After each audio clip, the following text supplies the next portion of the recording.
Good evening. You're listening to the WCEG Network. I am Bill Edwards, your host for Wisdom Wednesdays. Today is a special day. We're going to talk about a topic that some people don't want to talk about, but needs to be talked about. And we have one of the foremost authorities on this topic that I can think of. That's Dr. James Bennett, who's well-renowned nationally and locally as a physician and as a urologist. He's also the author of a book called Prostate Cancer in the Black Man.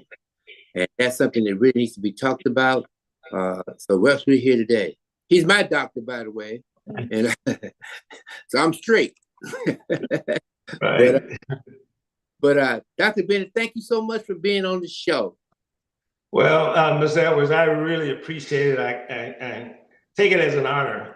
Anytime I can respond to your requests, but also an opportunity to maybe have men as well as women listen to a lot of the message that hopefully we'll be able to get into today. So I appreciate the invitation and I look forward to the discussion. Well, thank you so much. I have a lot of respect for you. You've done me well and a lot of other people, especially in the community. And, I'm not saying I love you when I come to the office, but you're all right. Dr. Bennett, tell us a little bit about yourself. Well, this story is actually a long story. And one of the reasons why, I feel like I'm very blessed and fortunate to be where I am. I grew up in small town Georgia, and actually at the time I first grew up, it was a segregated city in a town called Elberton, Georgia. We lived in a rural area of Elberton, and so we had forced integration around the 10th grade, and so the last 2 years I spent at an integrated high school, and was told by numerous people, that I could only be a teacher or a farmer or that kind of thing. And I decided that, I wanted to prove to them. And I think a lot of that came from the fact that my father was killed when I was 12. And so I grew up in a single parent home, and my mom worked at a chicken processing plant over in Athens. So, I used to want to play sports, but I just couldn't put that burden on her. So I left Elberton and went to Clark College because I just wanted that experience of having a undergraduate education at an HBCU. And I'm so glad I did. And I left Clark and attended Duke University Medical School, and to speak to the education that I got over at Clark as well as in the AU Center. Most medical schools, it takes you about 4 years to complete. I was able to complete the curriculum in 3 years. And so I spent a year doing research there and came to Emory, integrated the Emory urology program. And like, guess who's coming to dinner? And so when I got there, and I trained, obviously, Grady Memorial Hospital was a huge part of that training.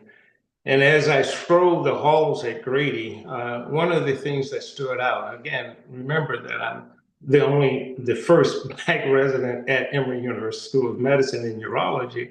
So I started to inquire about why all these African-American men had this disease, and many were dying at such an early age, and very few questions. I heard a lot of myths during this period of time, some from physicians, some from our literature, that said that Black men were oversexed and that we were being exposed to a lot of STDs and stuff like that. And that was the reason why we were afflicted with so much prostate cancer. So there were myths about us being oversexed in terms of testosterone levels. I can tell you the whole gamut of the things that were out there that many of my colleagues and I who were African-American had to spend a lot of time to dispel those myths. So it started me to think of how I can impact this disease in our community. And so we started several nonprofits. The most recent one was CHAMPS. And one of the things, the objective was to not only screen men for all of these diseases, but also provide an education. And this is probably where my religious background come in, and that I remember going to church and they say you give a man a fish, you eat for a day, but you teach him how to fish, he'll eat for a lifetime. So basically, the educational part of the outreach was as valuable as screening men. And so we have done a lot to do that. One of the things, as we talked about before going on the air, I've been very blessed and fortunate to take care of a lot of different people, but one person that was very meaningful to me coming through college and remains a very close friend of mine is Kenny Leon, and this T-shirt that I have on that says "What's up down there." And I don't know whether you want me to show the rest of the shirt. Show the other part so they can see. So the purpose of this T-shirt was to create an atmosphere that allowed men to understand that it's okay to talk about their health. And most of men will not talk to wives and family members about what's up down there. They won't talk about issues in terms of how they urinate. They won't talk about anything, any blood in their urine. And the only way sometimes the significant other in the family knows about it is that they happen to see blood on the commode or that sort of thing. So what my message for your audience tonight is this. The lack of knowledge in terms of where urology is moving and where healthcare is moving will kill us. There are a lot of physicians who will not take the time to help people understand the impact of the disease itself. They just want to, either do a procedure or do this. But my message to most of my patients, I try to all of my patients to say, how do we prevent this? How do we move our family structures from where we were to where we need to be? And it's a hard thing to do. You see, most men would rather talk about how many coronary arteries they had bypassed versus talking about to another family member about the fact that they have prostate cancer. As I listen to the news and I hear about all these well-known people, and I'm not going to call names, but it's interesting that many of them, in my opinion, failed the community. And the reason why I say it failed the community is that's what's killing us now, is that men, Black men, don't talk about this. And because we don't talk about it, it's continuing to kill us. And that lack of knowledge is not only killing them, it's hurting the family structure. And that's why it is so important to get women involved in this discussion. And as we get into why this is so important, you'll really understand we're at a crossroad for diseases and knowledge amongst us. And so let's talk a little bit about prostate cancer because, I think it's important that people don't look at this disease as an old man's disease, and actually it is not. What we know about the disease is that we used to think it was the color of our skin and not our ethnicity. Well, a lot of that is true, but it really has a lot more to do with our African heritage. And some of the newer things that we now know is tied all the way back to that. So anyone, for example, who has pigment in their skin will block the conversion of vitamin D from sunlight. Now that's excellent for us as African Americans because it protects us from skin cancer. But the lack of vitamin D leads to things like prostate cancer, colon cancer, bladder cancer, and probably breast cancer. It plays an important role. And so what we have always known about vitamin D is that it's a very good antioxidant, but the thing that's not talked about a lot about it is that it's also an anti-inflammatory. And I want you to remember this term because inflammation, we all are familiar with it because our joints and stuff like that, but it has a much more deadly thing and I would call it a silent kind of thing within our bodies. I know many of the organs have cardiovascular disease, high blood pressure, and all of this stuff. A lot of those diseases is due to overexpression of inflammation in our bodies. And so our body sometimes will combating this stuff is we send our inflammatory cells in this area, and those inflammatory cells causes problems in and of themselves. The same goes on in cancer, as an example. You know, we used to think that the biggest killer was our consumption of animal fat and dairy. That is all still true. But those things are part of the story. And one of the untold part of the story is the role of inflammation. And I'm going to bring this back to our heritage in 1 minute, but I want you to understand the importance of inflammation and our families understanding the role of inflammation. When we grew up, well, our foreparents, before we were brought over on the boats and stuff, and this is one of the hypotheses. I'm not saying this is the absolute proof of science, but there's a lot of research going on in this area that is probably going to tie a lot of this stuff back to our heritage in Africa. One of the biggest killers of Africans at one point, and probably in many ways, is still malaria. And so our bodies over time did something very peculiar to help protect us from malaria. There were two things. One thing we know, and that was development of sickle cell disease, which made it less likely for us to die and be killed from malaria. But the other thing that we are now starting to potentially came out of that, for those of us who didn't develop malaria, we may have developed an epigenetic pathway. And what I mean by epigenetics is that you can sometimes influence how our DNA produces certain proteins down the line. And so one of the things our bodies did, instead of those getting maybe malaria, we activated certain inflammatory pathways. And these what we call pro-inflammatory pathways. So at the time, they served their purpose in helping us to combat malaria. But now as offsprings, now it's causing all of these diseases now, where it's not malaria, it's these other diseases. Now, what African Americans sometimes fail to want to accept is that you can do things to correct this.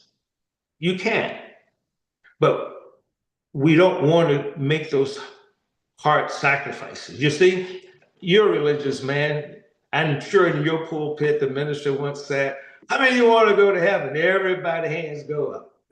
And then he says, how many are ready to die? I want to die. All the hands go down. Right.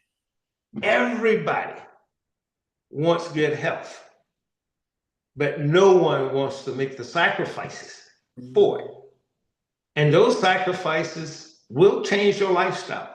It'll lower those risks that we just talked about, but it's in your ballpark. It's in your corner. I can go on and talk, but I know you may have questions, so I don't want to monopolize. No, the audience is joining this. Let me ask you something. Let me ask you one question, because we talk about prostate cancer, and you've given me some of the rationale as to why we got it. But what is prostate cancer? What now? What is it? What is it? Yeah, prostate cancer is like any other cancer, where the cancer sort of divorces itself from the surrounding tissue. It's supposed to act like a regular prostate cell, but those cells, because of, you can call it oversensitivity to these exposure to certain things like animal fat, dairy, inflammatory kinds of things, makes the prostate, make those cells sort of go haywire. And unfortunately for us, we have a multitude of reasons why our cancers become more aggressive. Okay, and so when those cells become 2 cells and 2 cells become 4 cells, and it starts to grow faster. And in African Americans, a lot of those cells are aggressive cells, meaning that by the time you get diagnosed, or if you wait until you get diagnosed and when your PSA is much higher than, say, your white counterpart, your cancer is probably worse. And that's because of all of those factors that we just talked about, because people don't change those habits. And, I remember Ambassador Young years and years ago when we used to go a lot to South Africa, used to say, James, it's all nutrition. And that is true. It is nutrition. A lot of it is. Now, I'm not telling you that no one will die from prostate cancer, but it will significantly reduce the risk, but it also reduced the risk of those cardiovascular disease. So when you develop cancer, it's a matter of what kind of cancer that is. And we normally look at it, the way we grade those cancers is what we call a Gleason score. And the scoring system is a good score of 2 is a very good acting cancer, and a high score of 10 is very aggressive. Most cancers that are diagnosed are Gleason 6 or less, and unfortunately, most of those men are Caucasian, and we make up a small group of those men. But the 7, 8s, and 9s and 10 are most aggressive.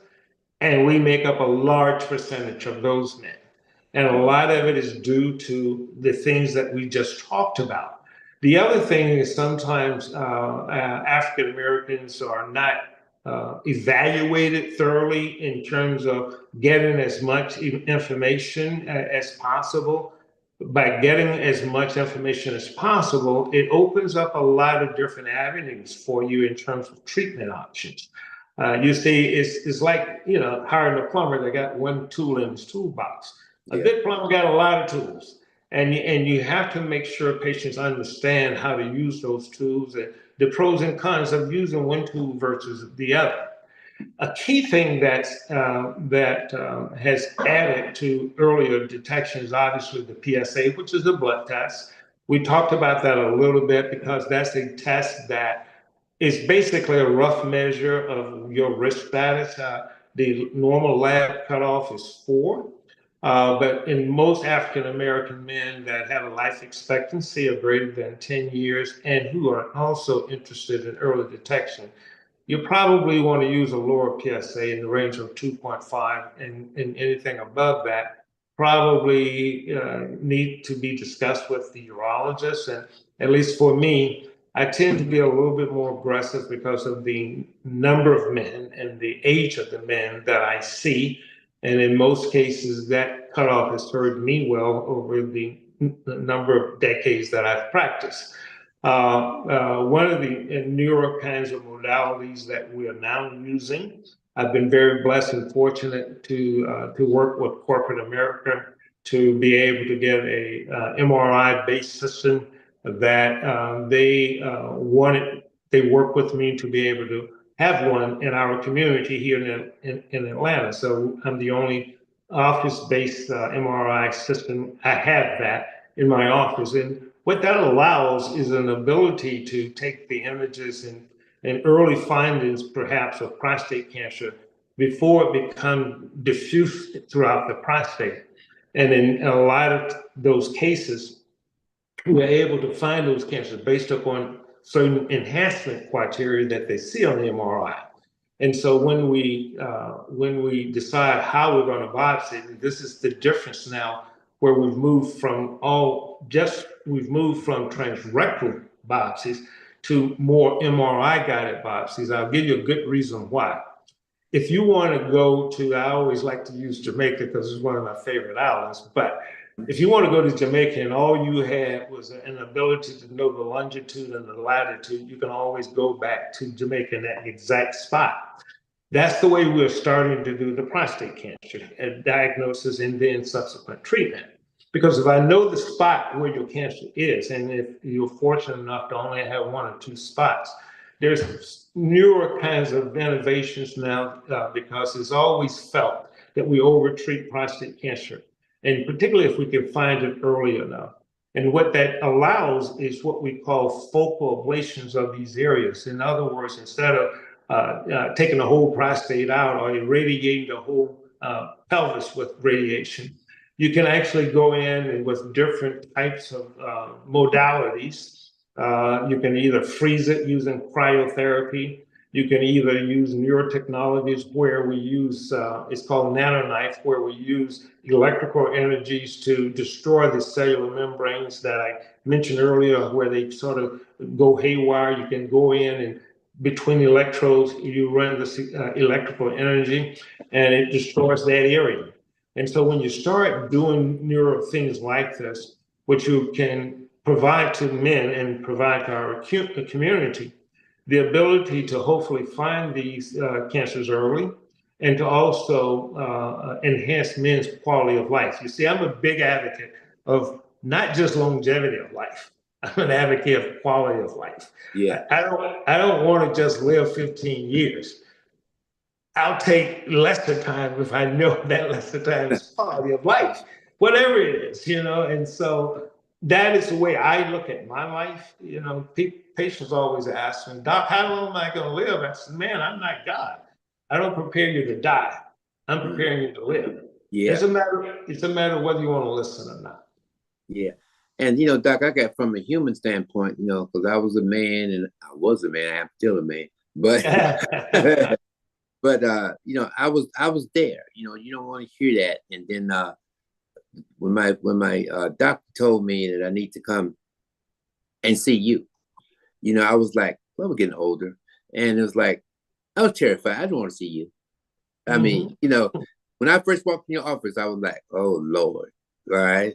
But the experience after being there, the experience was good. And I felt a lot better. So I understand to a certain degree, you know, how men feel, you know, when they say, well, your PSA a little high, why don't you go see a urologist? You know, your heart stops for a minute. and you make that trek up to your office and, you know, ring the bell and go up there. And it's like, I see a lot of friends up here that are being diagnosed by you. So that's what men think. I mean, I was the same way.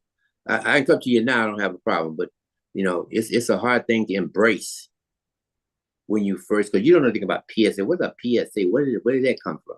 You know, and yours is your doctor, your regular doctor said, well, it's a little high. Why don't you go see Dr. Bennett? And it's like, oh God, not Dr. Bennett. So that's kind of the anxiety sometimes you feel when you have to deal with that. And I guess your job is that you probably feel that we feel like that when we come in, all right, and you kind of help us through the situation, so we feel more comfortable about what we're doing. Well, let me spin that response another way. Would you rather come up in my office, or would you rather go see, say, one of our mutual friends, Willie Watkins, or someone like that? Okay. So what do you prefer? Okay. And so most people would rather. I love Willie. Willie's an excellent mortician. Sure. However, I think you would rather come to my office first, and to be able to get that knowledge to hopefully delay the time that you'll be able that you'll have to go see him. And so I understand men's anxiety. I deal with it all the time. Right. And that's why it is so important to get women involved in men's health, because women, they tend, you know, they've always been taught since little girls, you know, yeah, girl, you need to go in and have the doctor check this out and that out. But men, you know, if we fall down, your parents and daddy would say, just put a little spit on it and get up and wipe it off and keep going, you know. So it's one of those mentalities that's killing our families. And one of the other things that we have not spent a lot of time talking about, we talked about a little bit, is the importance of talking to one another. See, one of the things that we all need to know more about is our family history. You know, there are men that come in and they don't know what their daddy died of, or their granddaddy, or their brother, or they just know they died. There are diseases that tend to run in families based upon some of those changes in our chromosomes and some of the neuromedications. And probably at some point in the future, we're going to find that certain treatments with certain mutations are more effective versus others. But you won't know that unless you discuss your family history. And if someone asks you, what did your mom die of? What did your sister die of? Things like, for an example, things like pancreatic cancer tends to run in families. And there are certain genes and mutations that pick up on those things that make people aware that you're at risk for getting this disease, even if you don't have it now. So understanding your genes is very, very important, particularly if you got diagnosis of aggressive prostate cancer, because they all are common bedfellows: breast cancer, colon cancer, stomach cancer, pancreatic cancer. The same diseases, the same things that lead to many of those things have common kind of allies, if you will. Right. And so that's why it's so important. I want to stress to the audience again, is that if you were diagnosed with aggressive prostate cancer, you really should ask your physician about doing hereditary screening. And particularly if your pathology, for an example, in your prostate was a Gleason 7, 8, 9, and 10, which many of the African Americans have, or you're already on hormonal therapy because of the aggressiveness of your prostate cancer, talk to your physician about having genetic screenings. It's important to do that because many of the neurotherapies that we are starting to develop now are devoted or directed toward that gene type of therapy. I'm going to talk to you a little bit more about the relationship between your family doctor and you, but you have a question, so Dolores going to read the question to you. Hi, Dr. Bennett. One of the questions have come in online. What is a prostate gland and what is its function or purpose? Yeah. Well, a prostate gland is an important structure that provides nutrients, if you will, for procreation or for producing children. And so it's seated right beneath the bladder. And when urine leaves the bladder, it goes directly, the first structure it encounters is the prostate. And in the prostate, when a man ejaculates, that's where the ejaculatory ducts come in. Other components in the prostate and seminal vessel contribute toward that ejaculate, and then it's excreted through the urethra. So when the prostate either can get enlarged by either benign enlargement, which is the most common type of enlargement, but the more worrisome enlargement was that of prostate cancer. One of the reasons why, if you have symptoms and those symptoms are due to prostate cancer, you probably already waited too late. Now, the most common reason for urinary symptoms in most men is due to BPH, benign hypertrophy of the prostate. Okay? Okay. Let me ask you this. Now, we talked about family doctors, but is it great to have a relationship with your family doctor and say with you in terms of care? I don't know, some people, family doctors say, well, you need to find a urologist. Others say, well, you need to go to Dr. Bennett. All right. So how important is that? I think it's very important for people to have a primary care physician, because not only do they take care of your prostate, they take care of everything else. Like the leading cause of death amongst African American and in the US is cardiovascular disease. And that is right under the umbrella of the primary care physician. So I strongly encourage men to do that. Now, the important thing, though, for primary care physicians is to stay updated on new things in terms of the change, because they have so much information they have to have a handle on. So it is important for your primary care to have a relationship with his referring physicians, because, for an example, most primary care physicians that I have a relationship with know what my concerns are. And when those concerns come up in their office, they immediately say, go see Dr. Bennett, because they know that's a sort of a yellow flag that over the years or over the months we've discussed. And so it's important that you have to be comfortable with your physician, whether they're your primary care or your specialist. I think numerous studies, Harvard has shown many, I think UCLA has shown studies that show that people tend to get better care when they are cared for by people that look like them. That is not me being a racist or anything like that. These are scientific studies that have shown that. And I think a lot of it has to do with your comfort level to discuss certain things with your physicians. When I was at Duke, one of my professors used to say, James, a patient will tell you what is wrong with them if you're willing to listen. Mm-hmm.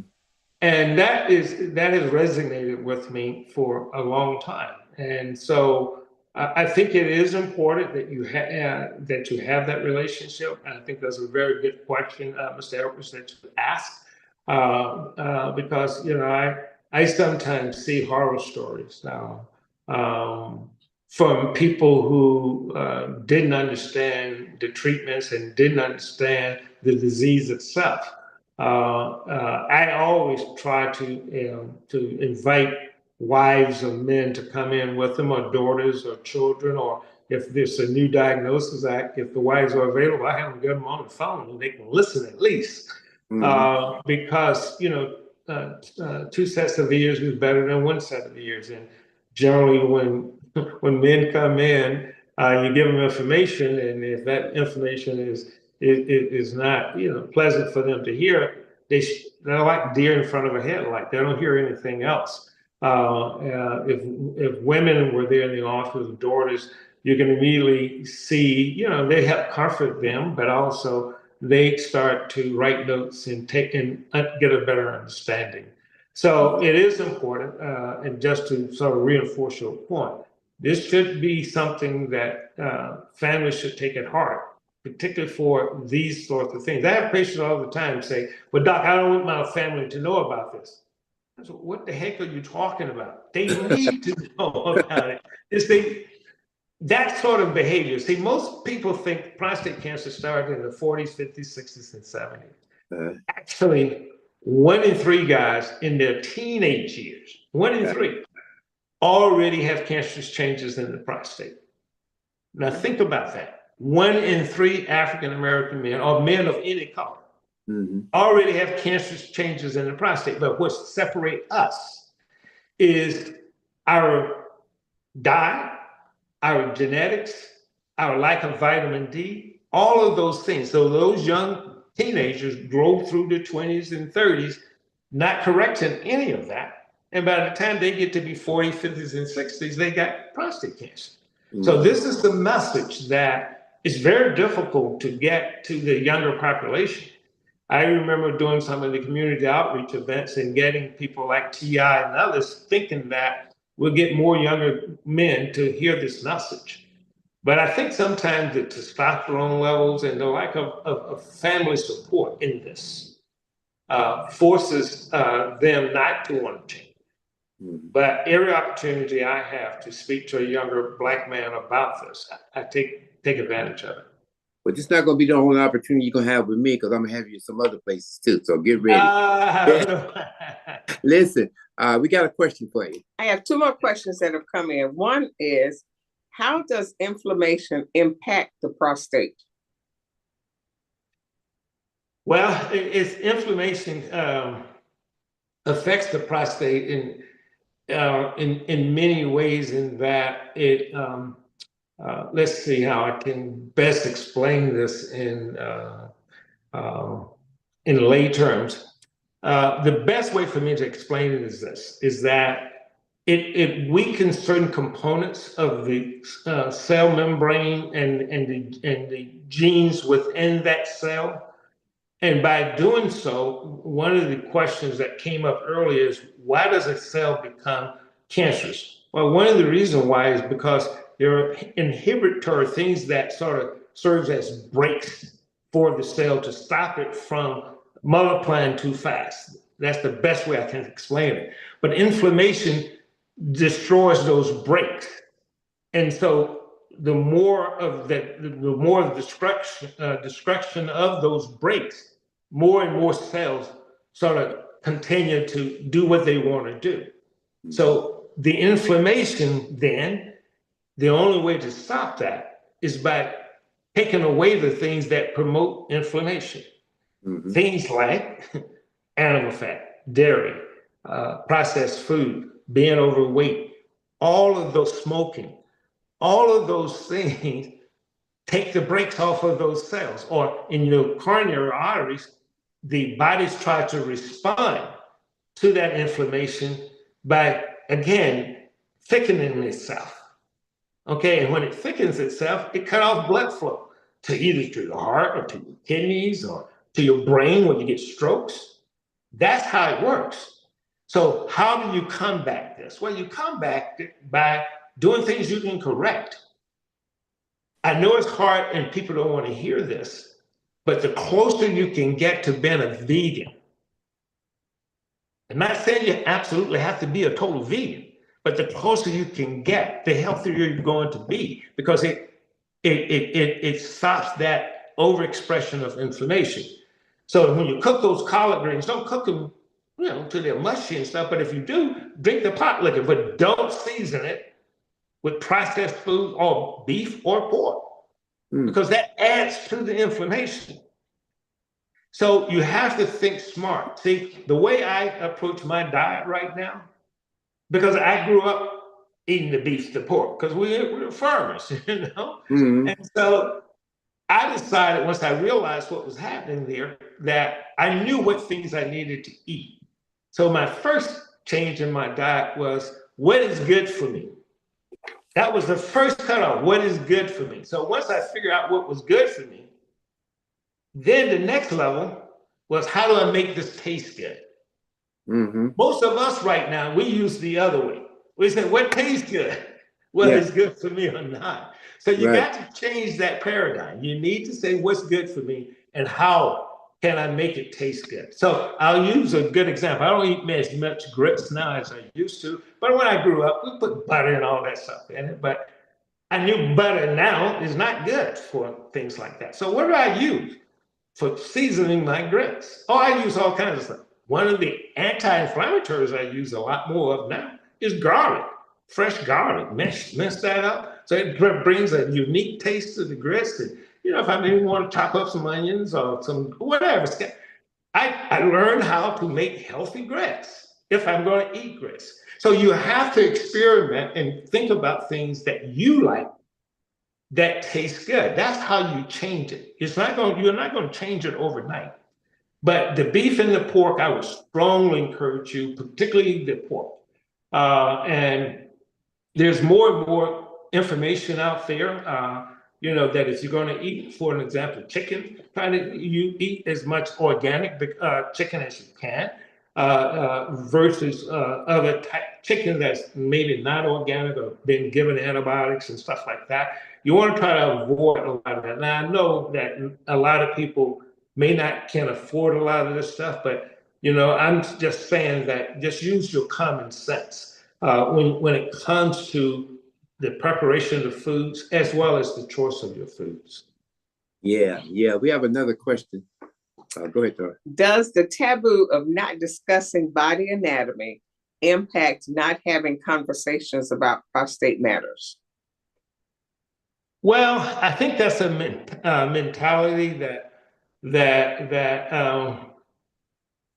sometimes men have, that it affects the discussion of prostate cancer. I was fortunate for years to do a show on WCLK. It was called Men's Health Line with Dr. Bennett. And on one of those shows, we addressed just this very issue. And the issue was, about sex and prostate cancer. It was interesting and very revealing to find that when you allowed the women to tell you about what was important to them, it was not about penile-vaginal intercourse or size of the penis or how often they had sex. That was meaningless to most of them. Not that it wasn't important. The most important value that they expressed was intimacy. And intimacy doesn't mean those other things. Intimacy means holding hands, or at the movies hugging, or doing things together, walking together, and just those things enhances the relationship much more than penile-vaginal intercourse. Right. And so a lot of the men were surprised to hear their own partners say that. Mm-hmm. And so I believe that we men, we promote that amongst ourselves. Because if we had candid conversations with the women in our lives, you'll find, surprisingly, that it's not all about that. Mm-hmm. Mm-hmm. Any more questions, Lola? Not right Okay. now. Well, that's interesting, but you just made me, you're my doctor, but you just made me throw out everything in my refrigerator. I'm gonna take a swallow of water. Would I leave you today? I'm just gonna throw everything out the refrigerator. Yeah, yeah. Well, before you throw it all, I mean, again, just gradually make that transition. Of the people that have heeded my advice, I've seen men just totally change, and I mean, they express to me how their sex life is better, everything is better. Here's something that also that I think is important that I like to make guys feel good about the message I'm providing to them. Mm-hmm. And one of the things that question came up to me one day, and I was in the office actually, Mm-hmm. and someone asked me, "What do you do to stay so healthy?" And I said, I thought about it, and I said, I work out and I eat for penile health. And they said, "Oh no, that's just like." So hold on now. Let me explain to you before you assume this sexual connotation. Studies have shown some of the earliest signs of a lot of diseases, particularly cardiovascular disease, is erectile dysfunction. Mm-hmm. Because some of the smallest blood vessels in your body Mm-hmm. are in your penis. Mm-hmm. And so the rationale is if you can keep those tiny little blood vessels healthy, Mm-hmm. then the rest of the larger vessels, like in your head for strokes and your heart for heart attacks and other places, if you can keep your penis healthy, those other things will fall in place. So if you want to get anything else, men, out of this discussion, think about this. If you start doing this stuff, the body has an amazing way to correct itself if you feed it the right thing. Mm-hmm. And I know because I'm a living testament of it. Mm-hmm. And, it was a hard thing for me to do. But I am so glad I've done it and that I'm doing it because I feel as good as I've always felt. I do the things that I've always wanted to do in terms of athletic kinds of things, sexual health, brain health. And that's what you really should strive for, is how can I live the remainder of my life to the best of my ability. What about the effect of Cialis and other things like that, Viagra? Yeah. Well, sometimes men and people have a misperception about what those things actually do. They're not actually adding anything to your body, to be honest with you. So in terms of addiction and that kind of thing, no, it doesn't happen. That's not the way those pills work. How they work is they stop your own body from breaking down a substance called nitrous oxide. Okay? And it's the nitrous oxide, excuse me, is like the food for your blood vessels in your body. It's the stimulus for your blood vessels in your penis, in your brain, all that stuff. So what those pills do is stop your body from breaking down nitrous oxide. So what you can do, instead of necessarily always taking the pills, which are not doing anything bad necessarily unless you have cardiovascular disease or something like that where you shouldn't be taking them anyway, but you can also change your nutrition such that you have more nitrous oxide available by eating the right foods and even taking a nutritional supplement that helps your body build up nitrous oxide. And things like citrulline, which is one of those nutritional supplements that I would encourage a lot of men, if your primary care doctor thinks is a good idea, that one has some clinical proven effectiveness. And so getting the animal fat out, things that we've already talked about, it all goes back to inflammation. But these kinds of things are natural kinds of augmentations, if you will, that will serve to boost your own body's production of nitrous oxide. Mm-hmm. That's good to hear. You know, most people, you know, seeing a urologist is not a death warrant. Once you have to do it, you'll find it not to be true, not a death warrant. But it's like anything else, you need to see. Everybody knows the family doctor, the practitioners and stuff like that. But when they start talking about urologists, they get a little antsy and think something's really wrong with you. Because even myself, when I was told to go see you, I was like, oh God. But it's just as preventive as you're talking to your family doctor. You know, I want people to understand that. So, I mean, I've been very good since I've been a patient of yours, and you know, you've treated me very well, and believe me, I've done through some changes with you. But I'm feeling good. You know, I all my tests are good, and everything is wonderful, and I'm feeling fine. But you know, before I did that, I was antsy about what is he gonna tell me? You have a habit of waiting in a room, or you keep in the room all day, and you sitting there waiting for what the heck have I got until you come in. But it's been a wonderful experience for you. I've taken a lot of tests and stuff, and thank God I was fine. And I know you're gonna keep me fine. Yeah, we have one other question. We have another question for you. The question is, how can we contact Dr. Bennett? Okay, well, you know, let me start by saying I'll give you my information, but when people ask me about doing podcasts or talking to the community, it's not like I'm recruiting patients Right. or anything like that, because I'm really not. I just enjoy providing the information because God has given me the intelligence and the ability to understand a lot of different kinds of facts, and helping people to understand those facts is also very important. But my name of my practice is Midtown Urology, UROLOGY. The office number is area code 404-881-0966. That's 404-881-0966. And put it in your pod, in your tracking device, because you'll never find it if you just work looking for that.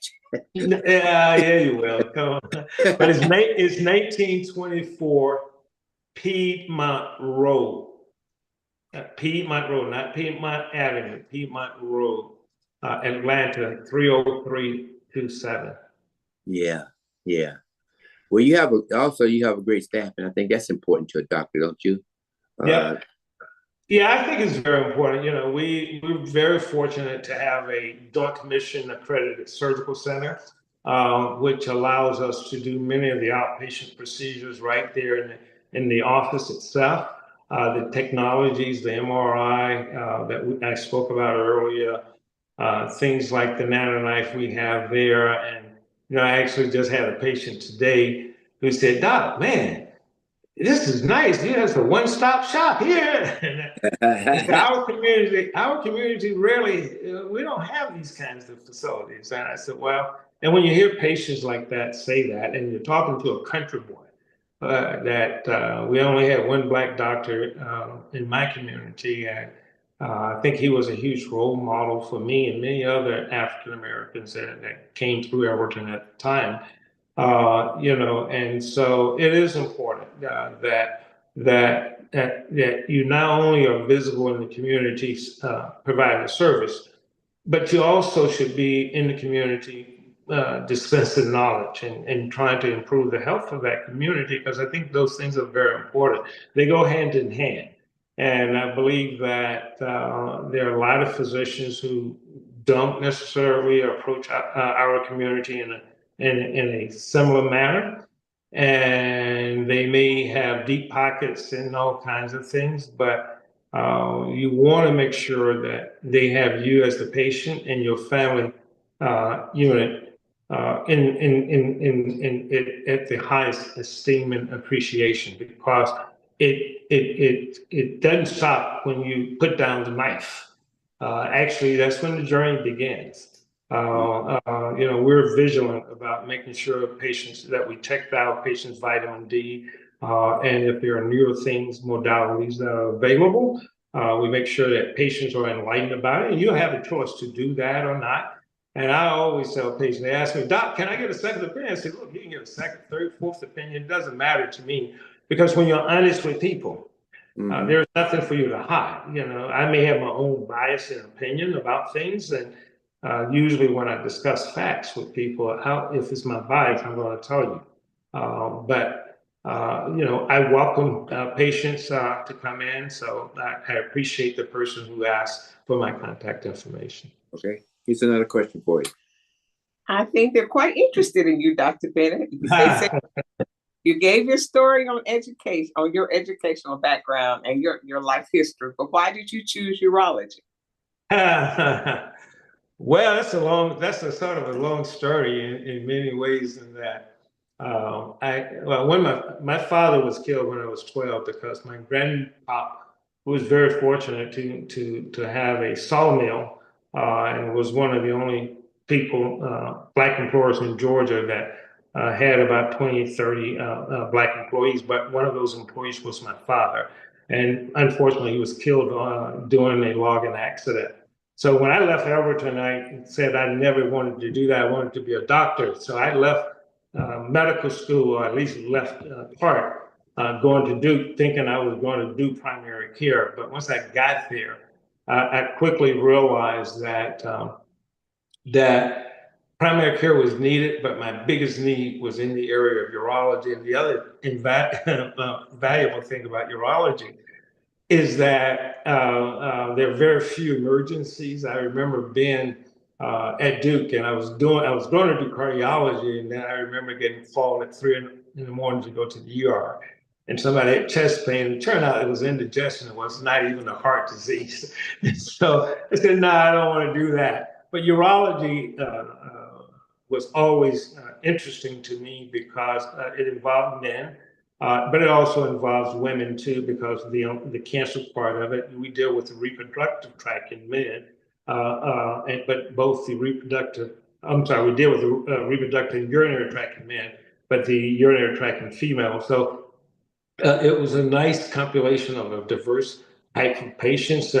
But God has an interesting way that has directed me over the years, and a lot of that has ended up where I am now, because I knew that some of the issues in our community was prostate cancer, and I've been very fortunate to be able to network with people to help me promote this. And I believe truly that was a calling for me, but I also now realize that part of that calling is calling me back to Africa. I spent a lot of time with Ambassador Young in South Africa. And most recently, I visited a patient of mine in Ghana. And the medical schools over there are very interested in prostate cancer, and they're doing some innovative research there. But the thing that I know people like me is needed most is there. While there, and I went toured a medical school there, and there was a young black female who was studying to be a urologist. And so they introduced me as a urologist from Atlanta, and I looked at her and I said, my partner is a black female who trained in female urology. Her eyes got as big as the moon, and was so thrilled that there was somebody who looked like her who could potentially help enhance her career. You see, that kind of response, that legacy that people who can do this would be much greater appreciated in the homeland than here. And I don't really want to get into a lot of details about that, but what I'm saying is that, yes, Bill Edwards appreciates me, and a lot of other people do. But the establishment, unfortunately, that's an uphill, that's swimming against the river. There, I can help direct the river flow, and it's appreciated. And so I believe that that's also a part of my calling, because I believe my message, the message that God has gifted me, I need to share that, not just with us here, but with the motherland. Yeah. Well, I tell you, health is issued all over the country. Healthcare, it always affects our neighborhoods, and I know you don't need any more patients. I know you didn't call here to get no patients. I can tell the audience that when I was in your office, I asked him to do this, and he didn't hesitate. He said, "I would more like to do it, Bill. It's fine." So, but I'm not promoting now. But tell everybody, how do we get this book called Prostate Cancer in the Black Man? Well, I have to make sure. Hold on for a minute. Oh, okay. Okay. There was a call on the other line, and I was trying to get away with it. And I'll have to, because that was a name of a book that we did through the nonprofit, and I'll have to, when I get back to the office, I'll talk to Tanya. You know Tanya. And I'll be able to find out where we can get copies of that book, because it was published, I don't know, 15 years ago or more. Is that right? But it was published about 15 years ago, but the message is still very applicable in today's time. Because, even though we know a lot more now than we did then, but I do, I have several, there was also a book it was actually a program that was prostate cancer in Black men that we did at the NMA, and one of the featured videos was a video that I did with Sidney Poitier, because he had prostate cancer, and his experience was that he got diagnosed. It took about 4 or 5 biopsies before they found his prostate cancer, and I always like to tell patients that, because if Sidney Poitier can undergo 4 or 5 biopsies and finally find his prostate cancer, why can't you? And I'll get some information back to you. Well, I visit you about once every 6 to 8 months, and I encourage anybody to get a urologist and go in and talk to him and get evaluated. I feel comfortable going to the office now. Like I said, I didn't care about it at first, but I always do it. Listen, Doc, I appreciate you being here, man, and accepting my. I didn't think you. I thought you were going to tell me, Bill, I'm too busy for that. But no. Well, I mean, I've known you as a patient when you were married down in the city of South Fulton. I have property there, and it's like I've always had a connection to you and respect for you as a friend as well as a community leader. And I think it's important that we have people in leadership positions that understand the content of the community, not just the politics, but the importance of health. And I know you do. And so I strongly encourage the community to support you. And that's one of the major reasons why I decided to come on this podcast. Well, I appreciate you. I'm just grateful to have you as my doctor. I'm gonna do a couple of segments on healthcare. I'm probably gonna bring my family practitioner